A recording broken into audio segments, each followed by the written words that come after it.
এই 2025 সালে আপনি কিন্তু ফলোয়ার টাকা দিয়ে কিনে নিয়ে আসতে পারবেন। আপনি কিন্তু ওয়াচ টাইম আপনার পেজের জন্য কিনতে পারবেন। আপনি কিন্তু ভালো ভিডিও একদম কোয়ালিটিফুল ভিডিও আপনার পেজের জন্য ভিডিও নিতে পারবেন। তবে আজকের এই ভিডিওটা আপনারা যারা নতুন দেখতেছেন বা পুরাতন দেখতেছেন, অবশ্যই ভিডিওটা দেখবেন। এই ভিডিও থেকে আপনারা অনেক কিছু ইনফরমেশন পেয়ে যাবেন। আপনারা অনেকেই রয়েছেন ফলোয়ারের পিছনে দৌড়াচ্ছেন। সো ভাই আমি আপনাদেরকে বলতেছি, একটা ফলোয়ারের পিছনে যদি আপনি দৌড়ান, সেক্ষেত্রে কিন্তু আপনি এখান থেকে সামনের দিকে এগিয়ে যেতে পারবেন না।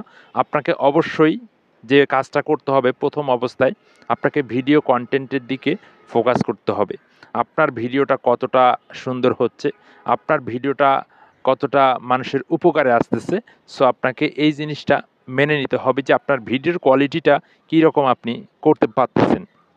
আপনার ভিডিও যদি ভালো করতে পারেন, আপনার ভিডিওটা যদি আপনি সুন্দর করতে পারেন, ফলোয়ারের চিন্তা আপনাকে করতে হবে না, হ্যাঁ? ভিউয়ের চিন্তা আপনাকে করতে হবে না। আপনারা অনেকেই রয়েছেন ফলো টু ফলো করতেছেন। অনেকের পেজে গিয়ে মানে লিখতেছেন, "আমার বাড়ি থেকে ঘুরে আসুন।" ভাই আপনার বাড়ি থেকে ঘুরে আসা লাগবে না। আপনি যদি একটা ভালো কনটেন্ট দেন, সেই কনটেন্ট থেকে যদি মানুষ কিছু শিখতে পারে, তাহলে মানুষ আপনাকে অটোমেটিকভাবে ফলো করা শুরু করবে। তাই এজন্য আমি আপনাদেরকে বলব, আপনারা এগুলা টাকা দিয়ে কিনতে পারবেন।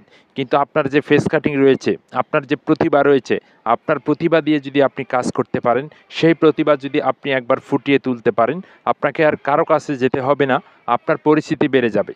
তাই এজন্য আমি আপনাদেরকে বলব, আপনারা যারা কাজ করতেছেন আমার প্রিয় ভাইয়েরা, আপনারা ফলোয়ারের পিছনে না দৌড়াইয়া ভিউয়ের পিছনে না দৌড়ে আপনি যে কনটেন্টগুলা রয়েছে, আপনি কনটেন্টগুলার দিকে ফোকাস করেন। ইনশাআল্লাহ আপনি এগিয়ে যেতে পারবেন। আপনি ভালো কিছু করতে পারবেন। আপনার ভিতরেও ভাই প্রতিভা রয়েছে।